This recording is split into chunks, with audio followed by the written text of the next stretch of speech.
The 980 Ti, released in June of 2015 and based on NVIDIA's Maxwell architecture, the 980 Ti has 2,816 CUDA cores, and reference cards have a base clock of 1000 MHz and a boost of 1075 MHz.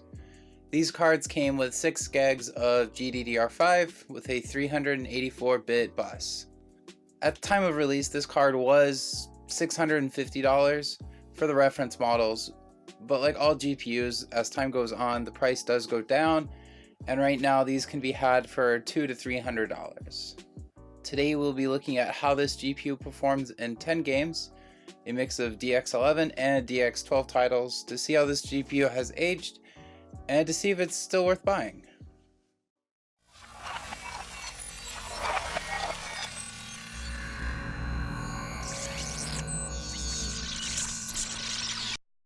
So the card I have is actually a Kingpin edition, and while most of these cards have a 6+8 pin or a 8+8 pin, so 2 8 pins, this card actually has 2 8 pins and a 6 pin. So I've done quite a few games here, and I will not be overclocking this for the benchmarks, this particular card that I have, just because it is a Kingpin and it wouldn't really be fair, as the Kingpin cards have like unlocked voltage and pretty much the sky's the limit as far as overclocking goes. So it just wouldn't be really fair to compare it to any other sort of card. And this card actually comes overclocked pretty high from EVGA. So let's get into the benchmarks. We have the DX12 titles first, and I hope you guys enjoy.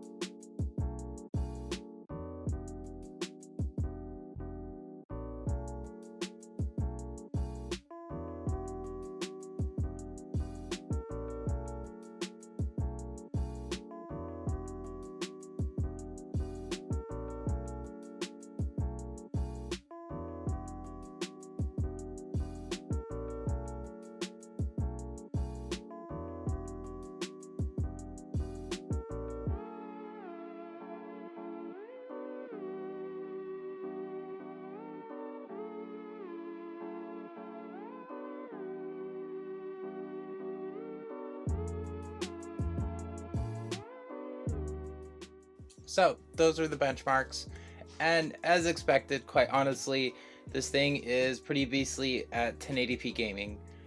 And for those that were wondering, this does actually support DX12, but at 4K it's a little bit of a different story, and it's probably because of the 6 GB of VRAM, though I'm not entirely sure it's just not the computing power of the core. Because as I went over with the K6000, which is just a 780 Ti with 12 gigs of VRAM, just because you add memory onto a GPU doesn't necessarily make it faster at higher resolutions or better at higher resolutions. So while testing this, there was no real issues with the lack of VRAM except for on Ashes of the Singularity. So I had to actually run the benchmark like 4 or 5 times before it would actually complete. So there were some big issues there with just the amount of memory that the benchmark took up. None of the other games really had any such issue, except for the fact they just didn't run that well. The worst games were Crysis and Monster Hunter. That's not really a big surprise because those games are hard to run even with the best of GPUs at 4K. So there's no big surprise there. And there's always the option of just lowering settings. Just lower your settings at 4K. This card will do way better. And keep in mind, all these were maxed out settings, graphic settings, or as maxed out as I can get the card to run them at. And so just lower your settings. You'll get higher FPS at 4K. So that's always an option.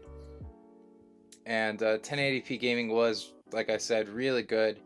And you could always lower your options there and get really crazy FPS if you're into that. There are some downsides to this card, namely being that this thing takes up a crap ton of power.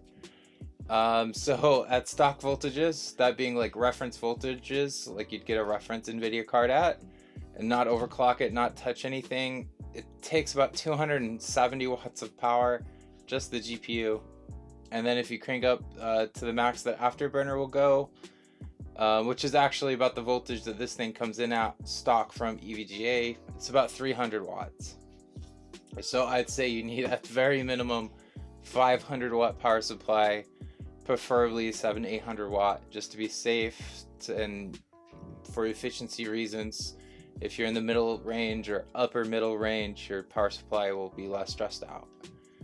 So yeah, power is a real concern actually, because 300 watts plus say 150, 200 watt CPU, if you have a 6 or 8 core CPU, that's a solid 500 watts just gaming.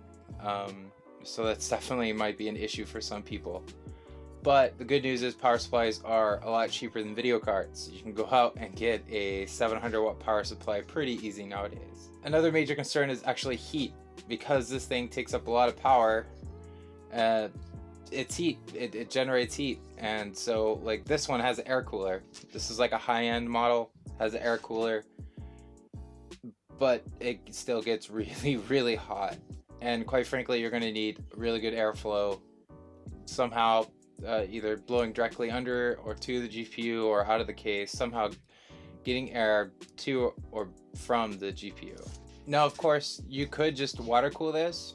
They make tons of water blocks, even full cover blocks. I did a few searches and they seem to be harder and harder to find, but you can still get them, and that would solve a lot of this issue, because the colder you run it, the more power efficient it's going to be, and the more you can overclock it. And these cards are a lot like Pascal in that you water cool them, you put a full cover block on them, they overclock great, way better than on air. I did find some cards at about $220 on eBay. Now here they're $230, $240 for the more base models.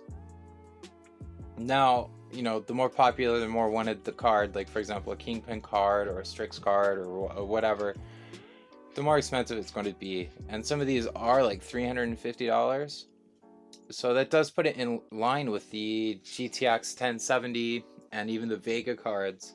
So that's some pretty steep competition, considering the 1070 is way more power efficient, doesn't make half the amount of heat that this thing does, or it uses more than half the amount of power.